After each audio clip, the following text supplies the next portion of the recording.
Muy buenas tardes, bienvenidos un día más a Todo es Geopolítica, bienvenidos al programa en el que les contamos, repasamos y analizamos todo lo que está pasando en el tablero geopolítico con Rusia, que sigue avanzando en el Donbass, ayer anunciando la toma de Sibes, la semana pasada fue Pokrovsk, antes fue Kupiansk. Enseguida les contamos las declaraciones por parte del asesor presidencial Yuri Usakov, que dice que el Donbass es ruso. Vamos a contarles también el terremoto político en Europa con Donald Trump, que aboga, bueno, pues por sacar de la Unión Europea a varios países. Habla de Austria, de Italia, de Hungría. Enseguida vamos a mirar a esto, vamos a contarles también cómo está la situación en torno a Venezuela, pero antes vamos con últimas horas importantes. De nuevo tenemos que mirar a España. Malas noticias. Las autoridades de sanidad animal han confirmado la detección de 3 nuevos casos de jabalíes positivos a la peste porcina africana, lo que eleva el número total a 16, todos ellos localizados en el término municipal de Cerdañola del Vallés, en Barcelona, en la denominada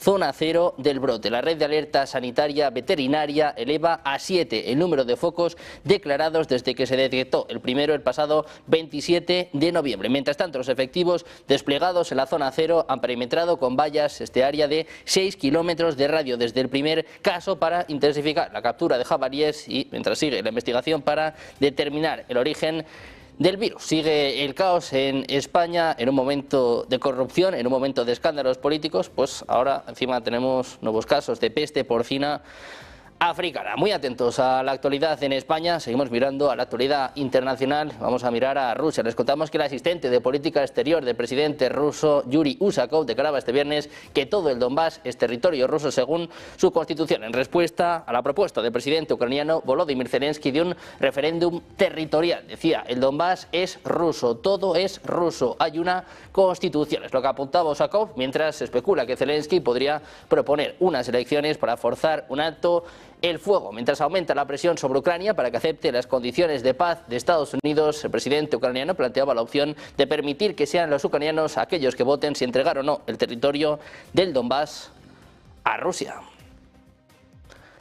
Pendientes de las tensiones entre Rusia y Europa, con el foco puesto sobre todo en Ucrania, vamos a seguir mirando a últimas horas y vamos a poner el foco en este caso en Venezuela. Y es que el presidente de Estados Unidos volvía a afirmar que la acción terrestre contra el narcotráfico comenzará muy pronto. Decía Trump, nos han tratado mal y supongo que ahora no los estamos tratando bien. Acusaba al país de permitir que millones de personas ingresen a su país desde cárceles, pandillas, narcotraficantes, instituciones mentales. Decía Trump que lo próximo será un ataque terrestre. Escuchen el aviso de Estados Unidos.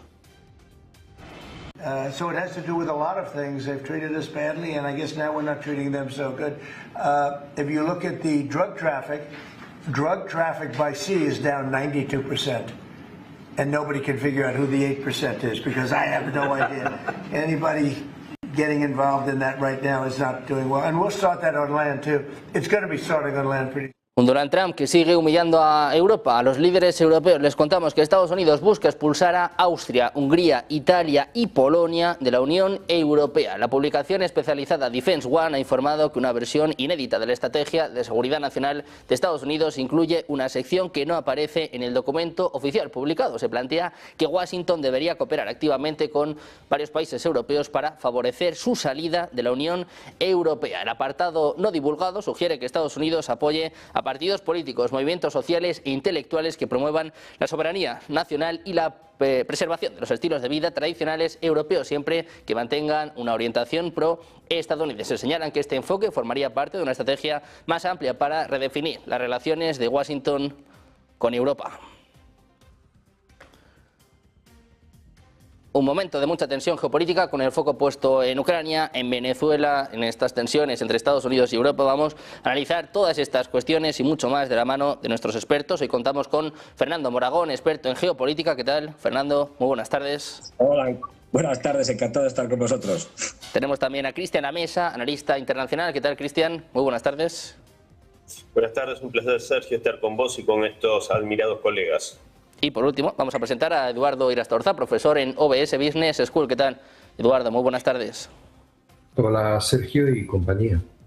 Bueno, pues un momento, con muchos asuntos que tratar, con mucha tensión geopolítica, si os parece, vamos a empezar por Ucrania, con Zelensky hablando de elecciones, hablando de referéndum, con Rusia, lo decía yo antes, avanzando en el Donbass. Ayer anunciaban la toma de Siversk, la semana pasada fue Pokrovsk, antes fue Kupiansk, se habla ya incluso de Sloviansk. Te quiero preguntar por esto, Eduardo, ¿cómo ves la situación en Ucrania, la presión de Rusia con los avances en el frente y con un Trump que ahora sí está perdiendo la paciencia? Sí, está perdiendo la paciencia porque ve que el fiel de la balanza se puede decantar definitivamente por Rusia. Y esto lo ratifican los avances de las últimas fechas, unos avances consolidados, unos avances que permiten interpretar el mensaje que se ha trasladado desde la administración rusa en los últimos días, en el sentido de que el Donbass no es negociable. Siempre hemos dicho que terreno pisado por la bota de un soldado ruso regada con su sangre es terreno sagrado para ellos y que nunca van a retroceder. Si no entendemos esto, no entendemos nada. No entendemos la mentalidad de Rusia y la razón por la cual puede exigir un sufrimiento tan importante a sus soldados en tantas ocasiones históricas. Zelensky se ha desmarcado con una propuesta absolutamente, yo creo que fuera de lugar, incomprensible en el momento en el que estamos, parece que no lee el escenario, con una propuesta en la cual señala la opción dentro de la negociación de un referéndum en el Donbass para que la población ucraniana decida cuál es su futuro, ¿no? Someter a la consideración de la población si quieren o no quieren que Donbass se independice. Bueno, esto ya creo que está fuera de lugar. Quizá lo único que permita con eso es ganar pues algunas semanas o meses a la prometida convocatoria de elecciones generales en Ucrania. Se agarra lógicamente al planteamiento absolutamente legalista, por otro lado, de que dentro de una ley marcial no se pueden convocar unas elecciones. Pero la situación forzada por los niveles de corrupción detectados y denunciados le va a forzar a eso.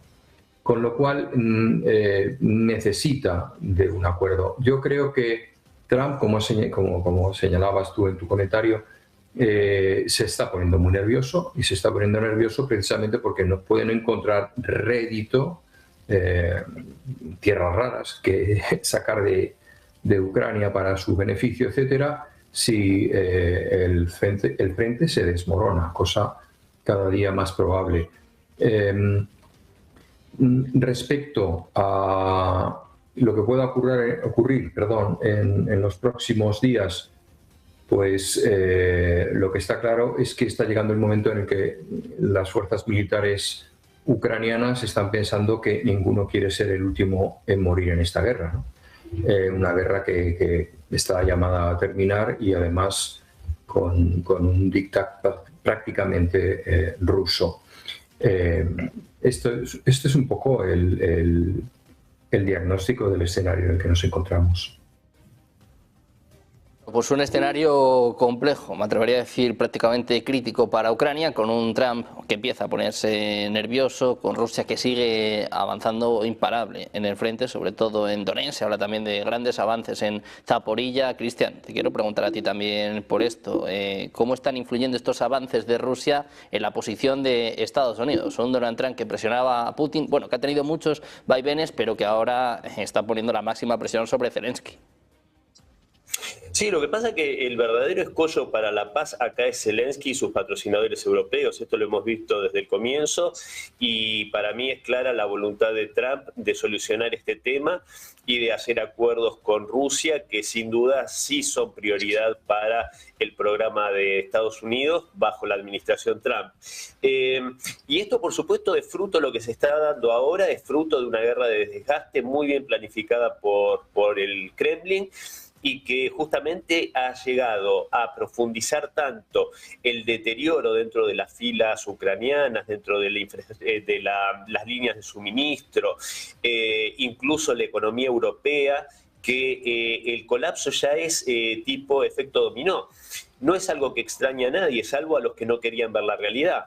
Y en este sentido, obviamente, que esto cada vez se va a ir acelerando más. Como dijo María Zaharova hace algunos meses, cada vez que Kiev da la espalda a una propuesta de Moscú, se vuelve cada vez más pequeña. Yo en este sentido creo que Trump quiere tener, por supuesto, un protagonismo en esta paz que se pueda conseguir. El escollo para eso claramente es Zelensky, con estrategias dilatorias. Ahora sale a decir que si Trump quiere elecciones se pueden hacer, pero que tiene que garantizar unas condiciones de seguridad, etcétera. Todo buscando maniobras dilatorias, cuando es muy claro que los escándalos de corrupción, también propiciado que salga todo esto a la luz por el FBI a través de la agencia NABU, es todo un cerco que le está cerrando el mismo Trump a Zelensky. Y esta idea del referéndum, yo creo que Zelensky tendría que en realidad tener una mejor idea, que toda Ucrania vote y las regiones occidentales nacionalistas, si el Donbass tiene que ser cedido a Rusia, que ya es parte de Rusia, como lo dijo Ushakov, ya está, igual que Zaporozhye y Gerson ya son parte de Rusia en la constitución de la federación, pero sería interesante a ver si Zelensky se anima a hacer referéndum en cada oblast, a ver si quieren seguir bajo Kiev o quieren ser parte de Rusia. Yo en ese caso estoy absolutamente seguro que no serían las 4 nuevas regiones, sino que serían por lo menos 8. Serían también Kharkov, Dnipropetrovsk, Odessa y Nikolaev. Entonces, acá hay algo real, y con esto cierro. La suerte ya está echada, y lo único que van a lograr dilatando esto es que cada vez la situación de Ucrania sea peor. Bueno, pues Fernando, te quiero preguntar a ti también por esto. ¿Cómo ves estos avances de Rusia? Un Zelensky que parece que empieza a ceder, ya habla de referéndums, habla también de celebrar elecciones, mientras los líderes europeos siguen presionando, ¿no? Siguen de alguna forma pues intentando prolongar este conflicto. Bueno, en línea un poco con mis compañeros, es decir, efectivamente, a ver, empecemos por Zelensky y su camarilla, pero bueno, por Zelensky por centrarlo en el presidente caducado. Pues bien, Zelensky sabe una cosa, es decir, sabe que está viviendo sus últimos días como presidente caducado, pero bueno, de Ucrania, y seguramente sus últimos días como persona viva en la tierra, porque no nos engañemos, no había más que ver la cara que tenía Zelensky el otro día en la conferencia de prensa con Macron, era un poema. Es decir, Zelensky sabe perfectamente que tiene un futuro negro, no negrísimo. Pero ya digo, es decir, incluso aunque se refugie en Israel, etcétera, con donde está su familia, lo más probable es que en un cierto tiempo X, puede tardar más, puede tardar menos, por razones distintas lo liquiden los norteamericanos o lo liquiden los rusos. Tal cual. Ya pasó en la Segunda Guerra Chechenia, en donde ninguno de los líderes de la República Secesionista de Chechenia, la República de Ichkeria, sobrevivieron mucho tiempo después a la derrota de los independentistas chechenos. Esto va a pasar. Y Zelensky por eso está muy preocupado, y a la desesperada está sacando todo tipo de propuestas absurdas. Esto no va a ir a ningún lado. Hay que decir que lo que diga Zelensky ya, en general, lo tenemos que considerar como algo irrelevante. Da igual lo que diga, como si propone que nos vayamos a Marte. Pues bueno, es decir, no tiene ya ni voz ni voto en este asunto. Y no olvidemos que ha habido, bueno, como bien señalaba Cristian, es decir, es que Estados Unidos ya ha cogido y ha empezado a mover piezas. Y entonces, claro, la agencia estas anticorrupción y tal, no olvidemos que fueron creadas, fundadas y dirigidas por Estados Unidos. Luego, qué casualidad que a este año empiezan a sacar el tema este de la corrupción cuando han estado un montón de años prácticamente sin hacer nada. Evidentemente obedecen a sus patrocinadores. Y ahora mismo Ucrania tiene una situación desesperada, porque tiene al menos 3 crisis. Una crisis militar. Efectivamente, como señalaban mis compañeros, la situación es peor, ¿no? Lo siguiente, es pésima. Porque no olvidemos, es decir, y aunque nos centramos muchas veces en las ganancias territoriales, y yo lo entiendo, pero es que el ejército ucraniano está siendo destruido. De hecho, ya hay una línea del frente en diferentes sectores de la zona de combate, de la línea, bueno, lo que sería la línea del frente. Hay zonas como Zaporilla donde eso ya no existe. Pues bien, como bien señalabais, es que han perdido hace relativamente poco Prokrovsk. Después cayó Volchansk. Ahora ha caído Siversk. Minograd, la ciudad que es hermana, digamos, que está pegada a Prokrovsk, está ya cercada y lo que queda solo es una parte pequeña de la parte norte de la ciudad. Es cuestión de unos días, 2 semanas, como mucho, que termine cayendo. Lo siguiente en caer, y eso sí que es grave, es Yuliapole. Yuliapole está en Zaporilla y es la última gran defensa que tienen los ucranianos para evitar que la penetración en profundidad que están haciendo los rusos en esta región de Zaporilla, que vienen desde el este, termine, y también por Dnipropetrovsk, termine, digamos, rebasando esto y atacando a las defensas ucranianas, a las líneas de defensa ucranianas por la retaguardia, es decir, por detrás, con lo cual todas las fortificaciones no sirven de nada. Zaporilla está en una situación crítica. Si cae Yuliapole, el siguiente es Orejov y el siguiente va a ser llegar al Dnieper. Bueno, en el Dnieper ya están, pero llegar hasta Zaporilla capital. Y esto lo saben. Es decir, lo sabe todo el mundo. Es decir, esto no es ningún secreto. Y la derrota, como decía, está primero desde el punto de vista militar, situación crítica. Luego, no lo olvidemos, los ataques en profundidad con drones, misiles, etcétera, de los rusos han creado y van a crear aún más una crisis energética, tanto desde el punto de vista eléctrico, con la destrucción de centrales eléctricas, etcétera, como gasístico y petrolero, con la destrucción de refinería, por ejemplo. Ya, de hecho, están teniendo unos problemas tremendos con cortes en algunos sitios de la energía eléctrica de hasta 14 o 16 horas.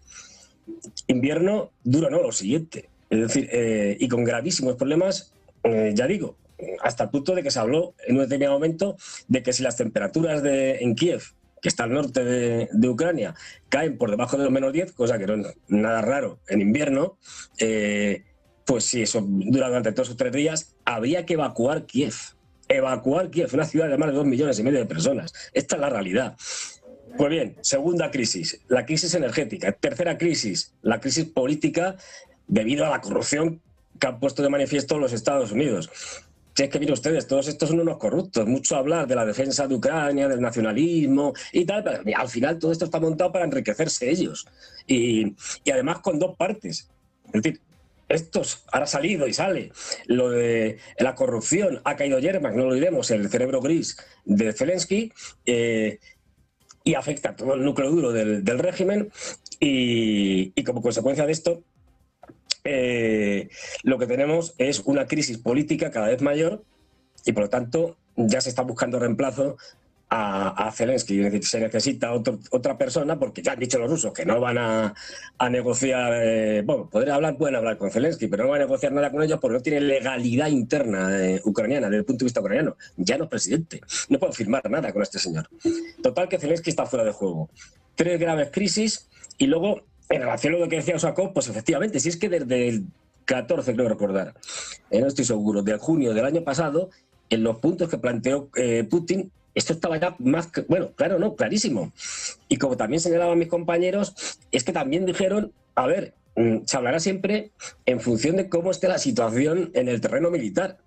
Y zona que haya conquistado, aunque no pertenezca a esas 4 regiones o repúblicas, es decir, a Gerson, a Zaporilla, a Donetsk y a Lugansk, se la quedarán. De hecho, también han hablado de la famosa, hace tiempo, de crear una zona de amortiguamiento. Ellos están en Sumy, en Kharkov. Es decir, yo soy de los que pienso que todo lo que está al este del Dnieper va a caer en manos de los rusos por la vía militar o por la vía del colapso del régimen de Zelensky, de Ucrania, y luego además tanto Odessa como Nikolaev.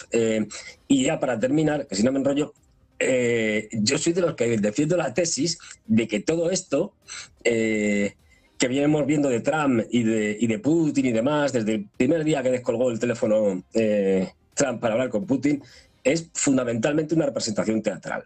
Nunca ha habido intención real de negociar. Nunca, ni por parte de los ucranianos por razones distintas, ni por parte de los rusos, ni por parte de los norteamericanos.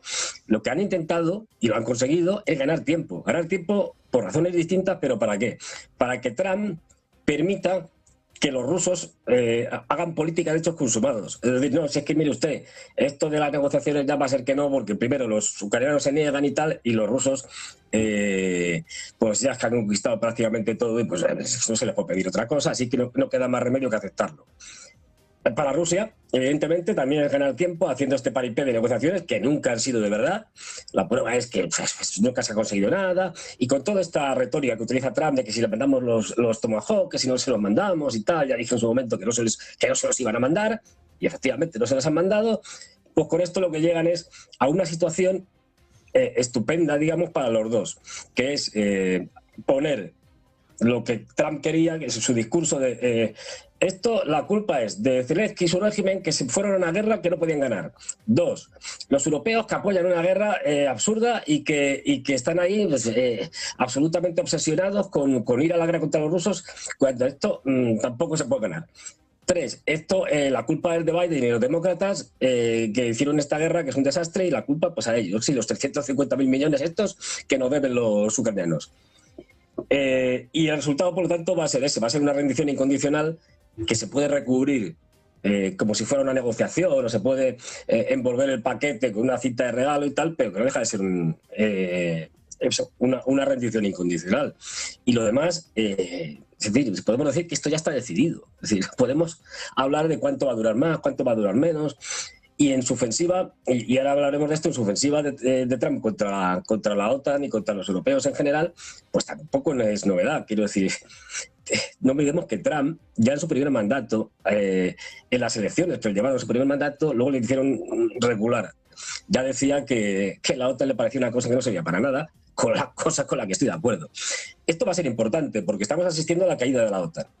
Es decir, en la estrategia de seguridad nacional lo vuelven a decir y dicen dos cosas, bueno, dicen muchas interesantes, pero dos cosas clave.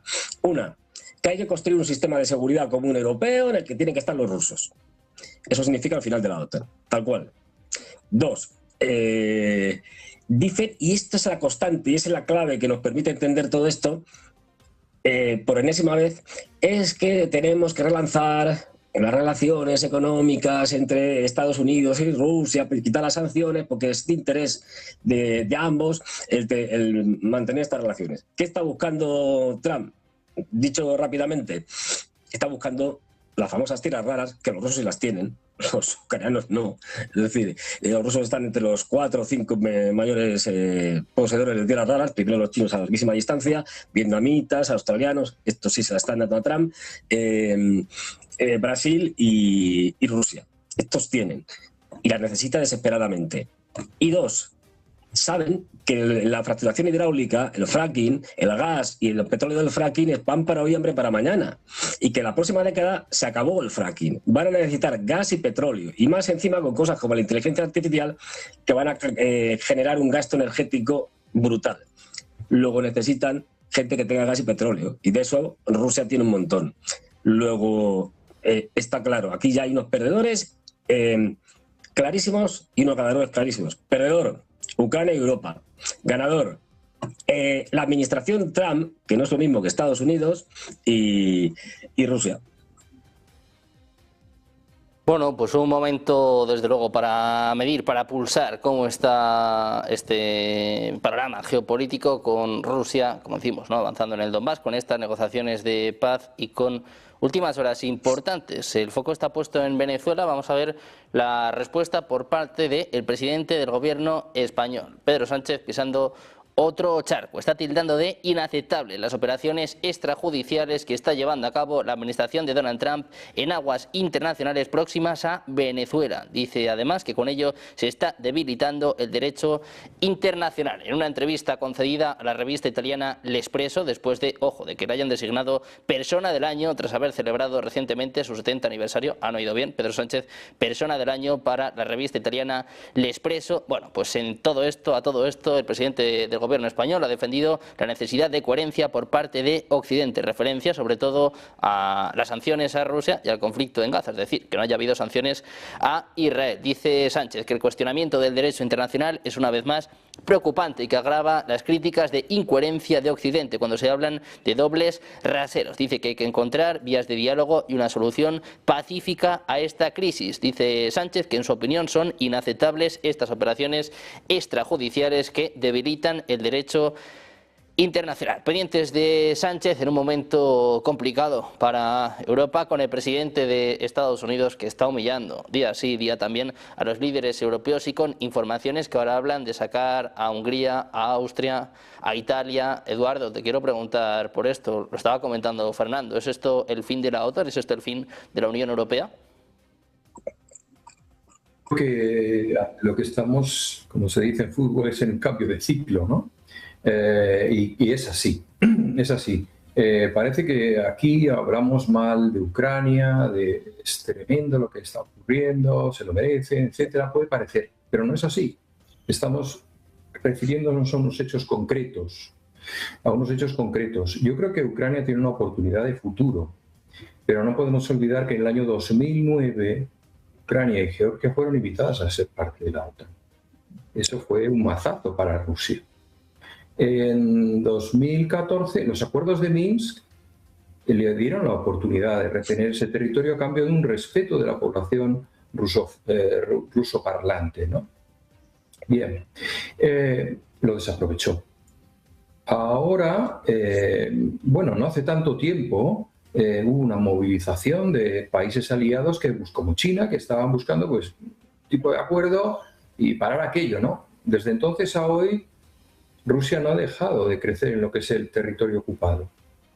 Yo creo que Ucrania necesita desesperadamente de un líder, que lógicamente no es Zelensky, porque él ha empeñado su prestigio y toda su trayectoria a no ceder ni un centímetro de Ucrania. Una persona con los pies en el suelo que diga, vamos a ganar la paz. Vamos a ganar la paz. En vez de darnos tanto dinero en armas, ¿por qué no nos convierte en una especie de pequeña Corea del Sur? En donde el talento de nuestros profesionales, la preparación, siempre ha sido una élite Ucrania dentro del concierto ruso, del concierto eslavo, ¿no? Vamos a competir, vamos a hacernos imprescindibles para Rusia, para Hungría, para Rumanía, para Eslovaquia, para todos esos países que están tentados de mirar aún más al oriente de donde yo me encuentro. Y ahí es donde sí necesitamos la ayuda de aquello en lo que Europa es realmente más buena, en know-how, en empresas potentes, en orientación y en un dinero que no es una inversión militar, sino que es una inversión de futuro. Porque el único objetivo que tienen las armas es ser utilizadas en un momento determinado. O sea, crear una fuerza de difusión a esa distancia de Moscú jamás será aceptado por Rusia, jamás será... Esto sí lo entendemos bien, y si no, pues seguiremos dándonos de tortas. Es que es así. Entonces, la gran oportunidad de Ucrania, la oportunidad de futuro, es un líder con visión a largo plazo que piense, ¿dónde quiero que esté Ucrania en los próximos 20 años? ¿Puede ganar la paz como ganó Japón o como ganó Alemania después de unos desastres como los de la Segunda Guerra Mundial? No están mucho peor que ellos, desde luego. Japón y Alemania acabaron devastados y hablamos de dos milagros económicos. ¿Por qué Ucrania no va a ser esa base económica que embride a los países del este díscolos, lógicamente díscolos, respecto a las políticas de Bruselas en un futuro? Yo creo que esa es una opción muy interesante a barajar, pero hace falta pues una grandeza de miras y reconocer, pues yo recuerdo trabajando para el Banco Santander hace años, un inteligentísimo directivo me decía, ha llegado el momento de materializar pérdidas. Vamos a materializar pérdidas, ¿qué es lo que tenemos? Y a partir de ahí construyamos. Pues yo creo que Ucrania se encuentra en el momento de materializar pérdidas, de hacer balance y de mirar hacia el futuro. Y si no, lo tiene francamente mal. Como ha señalado Fernando, hay intereses por parte de todos en que esto continúe. Estados Unidos se va a financiar en su armamento, en su lobby y en sus energías carísimas. Ucrania va a perpetuar un gobierno corrupto durante otro periodo de tiempo grande. Y Rusia lo único que puede hacer es ir ganando y ganando y ganando y ganando terreno. Y prestigio en un momento en donde realmente la guerra está en quién va a ofrecer servicios nucleares de nuevas energías, porque la nuclearización, ese anatema ya ha desaparecido del escenario. Yo crecí en una Europa en donde nucleares no gracias, y ahora de repente ahora todos SMS, vamos a hacer los nuevos mini centrales nucleares, ¿no? Pero es que resulta que el negocio de las centrales nucleares lo tiene China y Rusia. ¿Por qué? Porque ofrecen una independencia en aquellos países en donde instalan sus centrales nucleares, mientras que Estados Unidos trabaja con una dependencia de esos países respecto a ellos en cuanto a proveedor. No es un llave en mano, como puede hacer China. Toma, aquí lo tienes, gestiónalo. Sino yo y sigo sacando dinero. Es decir, la estrategia de la impresora. Yo te doy la impresora, pero el tóner te lo tengo que proporcionar y te tengo cogido por los bajos, ¿no? Entonces yo creo que eso es algo que tenemos que hacernos ver, de pasar página, de mirar al mañana con grandeza, que Estados Unidos entienda que la única manera que tiene de frenar a China, que es la amenaza más grande que ha tenido desde que Washington fundó los Estados Unidos, desde que los padres fundadores escribieron la carta when the course of human events become necessary for the people to resolve the political plan, todo aquello, ¿vale? Nunca ha tenido un rival como China y necesita a Rusia para frenarles. Lo necesita para frenarles en el Ártico, lo necesita para frenarles en el estrecho de Bering, lo necesita para que sus transportes no sean la mitad de caros de lo que son hoy en día con la ruta ártica. Y esto Fernando seguro que lo sabe muy bien, que el único país que tiene rompehielos nucleares es Rusia, que tiene más de 20. Y Estados Unidos tiene uno y más. Uno y viejo. Uno y viejo. Entonces, realmente la amenaza viene por ahí. Que es que si algo ha despejado la guerra de Ucrania es que la economía se ha convertido en el arma más poderosa de todas. Y en ese sentido va a ser un arma aplicada en una guerra que no tiene fin, hasta que haya un nuevo hegemón en el mundo. Pues Cristian, te quiero preguntar a ti también por esto. ¿Cómo ves los planes de Trump para Europa? Un poco lo que estábamos comentando, ¿no? Si estamos ante el fin de la OTAN, de la Unión Europea, mientras se siga hablando de los activos rusos congelados, la estrategia de Estados Unidos está muy clara, ¿no? Alejarse todo lo que pueda de Europa y sobre todo humillar a los líderes europeos, algo a lo que ya prácticamente nos estamos acostumbrando. Y que debo confesar que a mí me agrada sobremanera cuando los humilla. Yo me siento realmente muy, muy contento cuando humilla a Macron, a Merz, a Starmer. No me molesta para nada, sinceramente, debo decirlo. Poco que agregar al brillante análisis de Eduardo, solo que me gustaría agregar que es imposible que estas élites europeas hayan visto esa posibilidad generosa que marcaba Eduardo de ver estratégicamente qué Ucrania queremos, porque Ucrania simplemente fue utilizada para poder canalizar esa rusofobia enferma que ya tienen visceral estas élites, que parecen no haber aprendido que a Napoleón le fue mal y a Hitler le fue muy mal, también ese complejo de inferioridad grande que tienen porque estos dos monstruos, Napoleón y Hitler, pusieron de rodillas a toda Europa, pero con Rusia no pudieron. Entonces nunca pensaron en algo positivo para Ucrania, sino tan solo que fuera un ariete para intentar destruir a Rusia y de paso robarle todas sus inmensas riquezas, como también mencionaba Fernando, esto de las tierras raras. Dicho esto, yo creo que lo de Trump, sinceramente, es ni más ni menos que un poco de inteligente estrategia de supervivencia. Trump tiene determinados aliados internos y externos. Los externos y los más peligrosos son justamente estos globalistas europeos. Starmer, Macron, Merz, Soros, el jefe de muchos de ellos. Soros se vanagloria de tener en su nómina la mayoría del Parlamento Europeo. Bueno, perdón, si se me permite, esos degenerados son los enemigos de Trump. Que curiosamente, veamos una cosa, también son enemigos de Putin. Y también son enemigos de Xi Jinping y de Víctor Orbán. De todos los líderes soberanistas son enemigos, estos globalistas. Entonces, me parece que es más que adecuado y debería haberlo hecho antes, tal vez no pudo, pero hacer una estrategia activa en contra de ellos. Todos ellos no se cansaron de hacerle loas a Biden, apoyar a Kamala Harris y brindarían con el champán más caro si vuelve el globalismo a la Casa Blanca.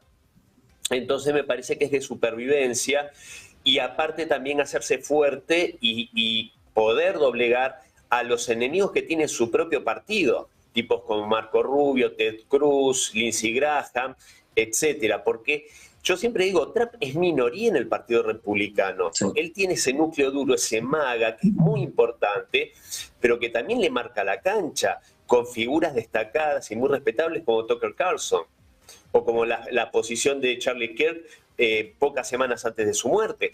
Entonces Trump tiene que empezar a tomar estrategias duras contra sus enemigos, y yo creo que ya entiende, porque de hecho creo que la estrategia de Trump es que ya entendió que el mundo es multipolar y que él lo que quiere es que Estados Unidos, que está sumamente debilitado, sea un actor importante, uno de esos polos importantes dentro de ese mundo, junto con China y con Rusia. Fíjense que hace pocas semanas o días autorizó la venta de los chips de Nvidia de inteligencia artificial para China. Entonces, hay que entenderlo también a Trump. Hay veces que dicen, no, Trump es impredecible. No, y pueden ver en mi canal de YouTube, yo tengo videos de hace 2, 3, 4 años y la verdad es que más o menos el diagnóstico va por el mismo lado, porque Trump en realidad no es impredecible. Él hace una estrategia de subir el tono, ofender, después desescala, y todos, como buen negociador, todos terminan creyendo que ganaron. Y en realidad él te pedía el 100 para cerrar en el 10, que es lo que él quería, y el que cerró en el 10 siente que ganó. Una vieja estrategia de negociación.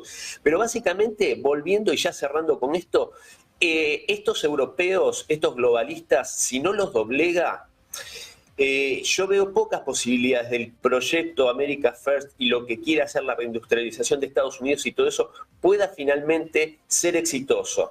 Y es más, va a depender en gran medida, y eso es lo más difícil que tiene por delante, poder hacer lo necesario para abolir la 22ª enmienda y poder lograr que en Estados Unidos haya reelección indefinida como era antes de Harry Truman, porque un país como Estados Unidos no se cambia en 2 periodos presidenciales.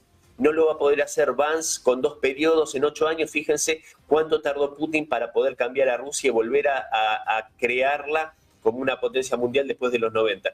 Entonces yo creo que lo que tiene por delante Trump es muy complicado, y si no pasa la ofensiva en algunos terrenos como es con los globalistas europeos, MAGA va a ser tan solo un recuerdo en la memoria nuestra.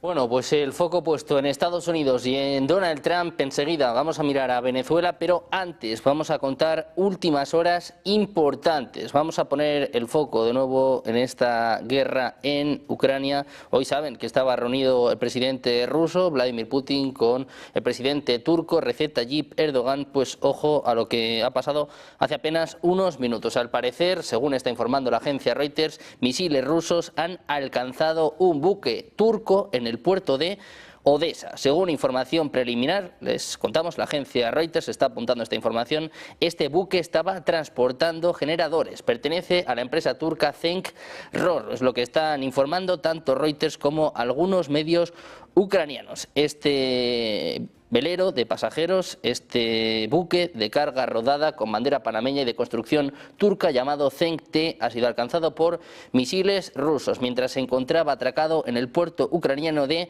Odesa. Es lo que apuntan datos de Marine Traffic. Este buque se dirigía desde Karasu, Turquía, a Sulina, Rumanía. Este viernes un misil ruso al parecer ha impactado contra este buque de carga rodada Zenk-T de fabricación turca y de bandera panameña en el puerto ucraniano de Odesa. Información importante de última hora, como les decimos, información por parte de la agencia Reuters que habla de que Rusia habría atacado, los misiles rusos habrían alcanzado un barco en el puerto de Odesa, en el sur de Ucrania. Este buque llamado Zenk-T es de propiedad turca. La Fuerza Aérea Ucraniana también ha reportado actividad de misiles y de drones en la zona. El barco ha resultado dañado en el ataque. En las redes sociales ya se pueden ver imágenes precisamente de este buque, se ve precisamente la marca Zenk ROR y bueno, pues se ve cómo ha salido ardiendo. Un buque de carga turco arde en el puerto de Odesa después de ser alcanzado por misiles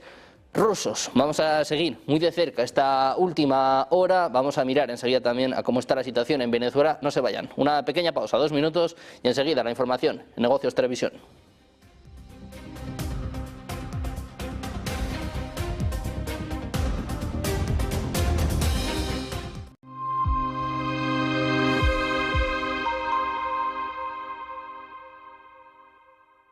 propia sociedad israelí es bastante más heterogénea de lo que nosotros pensamos.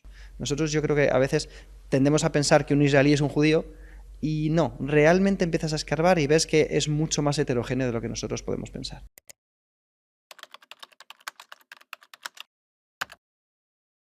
Buenos días, 8 de la mañana es la figura de Charlie. Buenos días, 8 de la mañana dicen que al oro le han bajado a la tierra después de la jornada de ayer. Seguimos en Negocios Televisión. Mañana continuamos en Negocios Televisión. Sean bienvenidos de nuevo a Negocios Televisión. Negocios Televisión. Sobre todo intentando ver lo que Europa está poniendo encima de la mesa en esos ejercicios militares.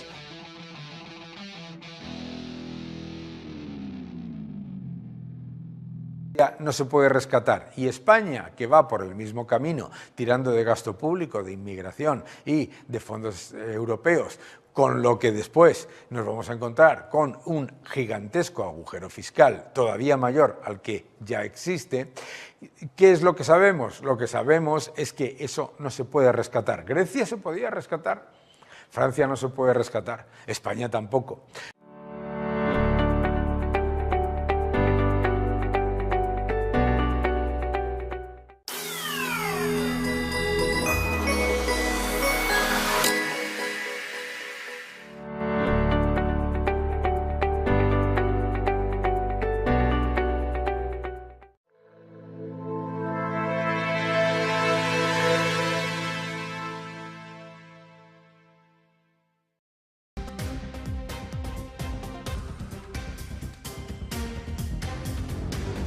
Seguimos en Negocios Televisión, seguimos atentos a las últimas horas. Estaban viendo la señal que nos llega desde Florida con el foco puesto en Venezuela. Atentos a la última hora que les contábamos antes de publicidad, este supuesto ataque con misiles rusos, este golpe que al parecer habría alcanzado un buque de propiedad turca. Vamos a estar muy atentos a esta última hora, pero les decíamos, el foco está puesto en Venezuela con un Donald Trump que amenaza con ataques terrestres y con Maduro que sigue aguantando el tipo. Fernando, te quiero preguntar por esto. ¿Cómo ves la situación en torno a Venezuela y las amenazas de Donald Trump? Bueno, brevemente decir simplemente con mis compañeros que y con Eduardo que ojalá no solo Ucrania sino Europa tuviera esos líderes y con Cristian que fueran capaces de ante el desastre dar la vuelta a la tortilla y decir bueno pues vamos a cambiar el chip, ahora toca otra cosa. Pero con Macron, Steinmeier, Zelensky, Merz, von der Leyen y compañía, esto es imposible. Quiero decir, estamos hablando de una gente que incluso si tuviera la intención, que no la tienen, de reflotar Europa, etcétera, y esas cosas, por su absoluta incompetencia manifiesta, vamos, y demostrada, son incapaces. Es decir, o sea, con esta generación de líderes, Europa está condenada al desastre. Esto es así. Bueno, ya no me enrollo más con esto. El tema de Venezuela, pues es que aquí Trump ha dicho prácticamente de todo. Pero lo que tenemos hasta ahora, de hechos más o menos conocidos, objetivos, es que despliega una flota estratosférica enorme, barcos por aquí, aviones, tal, en el Caribe. Bueno, amenaza de todo. Amenazado de todo, de cargarse a Maduro, a todo tipo de cosas. En la práctica, ¿qué ha hecho? Pues unas veintitantas lanchas de estas rápidas y tal, de pescadores o de cualquier cosa, pues pasando absolutamente del derecho internacional, pues esto ya ni lo consideran los norteamericanos, ya solo utilizan el famoso orden internacional basado en reglas, en mis reglas, vamos a las de ellos, pues bueno, se han cargado porque les daba la gana un montón de barcas de estas, que ellos venden como si fueran de tráfico de narcóticos y demás, pero que aunque fuera así, esto no va a ningún lado. Que decir esto como éxito, para decir, no, es más que hemos logrado paralizar el tráfico del cártel del Sol este y de la galaxia a Estados Unidos, pues esto no tiene credibilidad cero. Vamos, yo creo que ni el más tonto de los norteamericanos se cree que cargándose veintitantas lanchas de pescadores, pues esto se va a presentar como un éxito. La segunda que hemos visto recientemente, no, es que también pasándonos el derecho internacional, pues en fin, por el forro ya se sabe, pues hacemos una operación así muy vistosa para incautarnos, para piratear un barco petrolero. Bueno, Y ya con esto, aparte de quedarnos con el petróleo, que ya lo han dicho que se lo van a quedar, pues bueno, también decimos que con esto estamos destrozando la economía venezolana y tal. Dices, bueno, pues esto... O sea, el despliegue que has montado y la campaña publicitaria que has generado y de propaganda contra Venezuela desde él mismo y toda su administración, con ese despliegue, ya digo, de militar masivo, no lo puede justificar con este tipo de, digamos, entre comillas, de resultados absolutamente virriosos. ¿Qué puedo hacer? ¿Qué puede pasar? Dice, bueno, pues vamos a hacer operaciones terrestres, porque como es un narcoestado y tal, pues venga, operaciones terrestres. ¿Qué operaciones terrestres puedes hacer? Una invasión está descartado. Quiero decir, una invasión, yo creo que ni el más chiflado de los asesores de Trump se lo plantea. Esto sería un desastre, pero vamos, para Estados Unidos sin precedentes. Lo mucho que puedes hacer. Operaciones encubiertas, de mandar allí fuerzas de operaciones especiales a una tarea concreta. Seguramente eso ya lo han intentado y lo han hecho, quiero decir, porque por eso son operaciones encubiertas. Quiero decir que tampoco esto cambiaría mucho. ¿Qué más puedes hacer? Bueno, puedes bombardear. Puedes plantearte un escenario a la Libia o a la Siria. Caotizo el país a base de bombardeos y demás. Es que aquí hay una diferencia, que es que en Libia, como en Siria, había, digamos, unos proxies más o menos efectivos, los yihadistas cortacabezas en Siria y luego también los yihadistas del Estado Islámico, etcétera, contra Gaddafi en Libia. Tienes unos proxies que puedes utilizar para cautizar, pero es que en Venezuela no. Pero luego, si el proxy es María Corina Machado, es que nos da la risa. Estos son incapaces de gobernarse a sí mismos, como para gobernar Venezuela. Y aparte que son unos corruptos. Pero bueno, quiero decir, con lo cual no veo claro, no sé mis compañeros, yo no veo cuál es el plan de Trump, si es que lo tiene, más allá de decir, bueno, hago campaña, monto presión, a ver si hay suerte y con una presión sostenida a largo plazo, pues consigo que haya algún general venezolano, algo de esto, pues comprándolo, como se hicieron con generales sirios, del ejército sirio, pues tal, deponga a Maduro o algo así. Pero no veo un plan claro, no veo un realista, quiero decir, que diga, vale, tengo unos objetivos que es conseguir que cambie el gobierno por la vía de la fuerza, que cambie el gobierno de Venezuela, y para ello tengo una serie de elementos con un objetivo claro y unos elementos racionales que me lleven a eso. No lo veo. Bueno, pues de momento hay dudas en torno a Venezuela, con un Trump que amaga, que amenaza, pero no golpea. Eduardo, te quiero preguntar por esto, ¿no? ¿Cómo ves la situación con Venezuela y estas amenazas de Trump que, como dice Fernando, igual la gente está empezando a dejar de creer? Igual la gente está dejando de creer. Sí, si esto fuera la película del Padrino, diríamos que las explicaciones que está dando Trump son un insulto a la inteligencia de la opinión pública internacional, incluso su propia gente. ¿Por qué? Porque esto de matar moscas a cañonazos no tiene mucho sentido. Es decir, Fernando ha señalado, vale, han hundido 20 planeadoras con o sin droga. Bien, supongamos que todas tienen droga, muchísima droga, toda la que cabe en una planeadora, aparte de los tripulantes.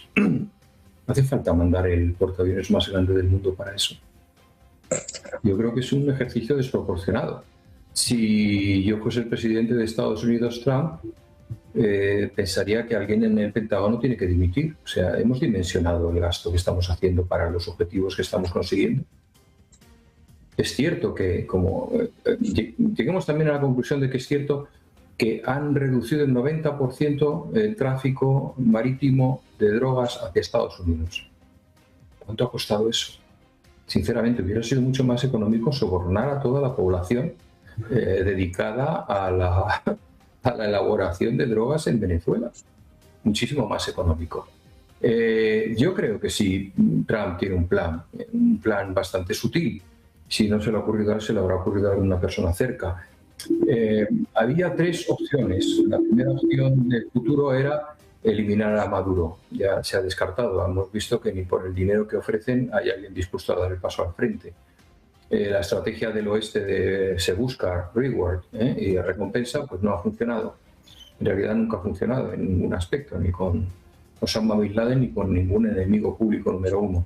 Pero bueno, siguen con ello. Yo creo que son tantos años haciendo películas del oeste que lo tienen muy asimilado.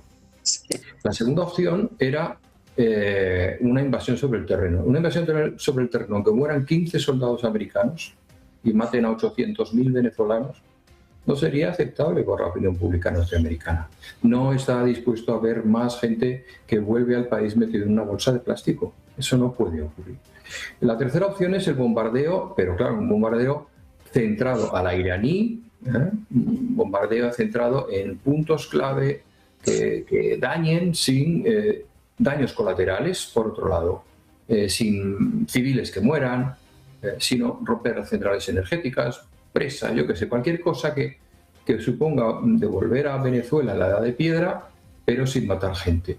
Esto es muy complejo y francamente, aunque sea la más posible, está bastante distante del horizonte de mi creencia, ¿no? Que diría Macbeth. Y luego queda una cuarta, que es la que yo siempre me viene a la cabeza, y es, voy a poner tropas sobre el terreno, sí, pero voy a hacerlo como a la inglesa, es decir, no voy a estar directamente en el terreno, sino que voy a estar al lado, amenazante. Entonces yo puedo desembarcar en Guyana y convertirme también en el árbitro de qué pasa en Guyana, qué pasa con su enorme, gigantesca producción de oro, qué pasa con su enorme, gigantesca producción y reservas de petróleo de excelente calidad, muy por encima del que Chevron, que sigue comprando petróleo a Venezuela hoy, 12 de diciembre, sigue comprando Venezuela el petróleo, pues es una guerra de locos. Bien, pues me lo quedo yo. Me lo quedo yo, como decía en aquel famoso anuncio, porque yo lo valgo, ¿no?